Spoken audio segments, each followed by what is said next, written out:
La 26e édition du Téléthon débute demain avec ce slogan « Osez vaincre ». L'objectif n'a pas changé, récolter des dons pour faire avancer la recherche sur les myopathies et les maladies rares. L'argent sert au premier traitement et aux avancées thérapeutiques, mais aussi à l'amélioration du quotidien des malades. Et parmi les malades qui attendent beaucoup de ce Téléthon, Antoine, 9 ans, il vit dans les Flandres. Et je vous propose de découvrir son portrait réalisé par Tanguy Lécluse. Antoine, 9 ans, est atteint d'une amyotrophie spinale de type 2. En d'autres termes, la maladie a pour conséquence une atrophie de la masse musculaire depuis la naissance.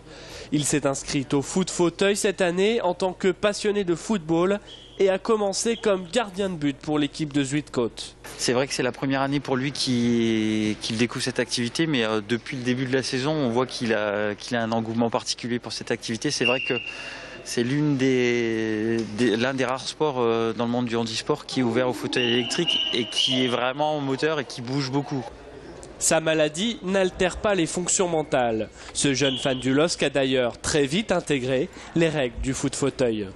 J'aime bien le foot, alors du coup ça m'a donné envie de faire le foot. Il y a un match par mois qui est prévu et normalement chaque match il y a 3 matchs.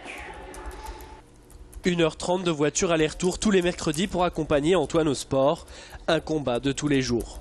Mais le plus important pour ses parents, c'est qu'ils puissent aller à l'école du village avec une auxiliaire de vie. Sans les dons du Téléthon, ils ne pourraient pas se le permettre. À travers la recherche, le Téléthon offre également un espoir. Il y a moins de 15 ans, le dépistage pour sa maladie n'existait pas. Nous, on a pu en profiter du dépistage pour notre 3e enfant.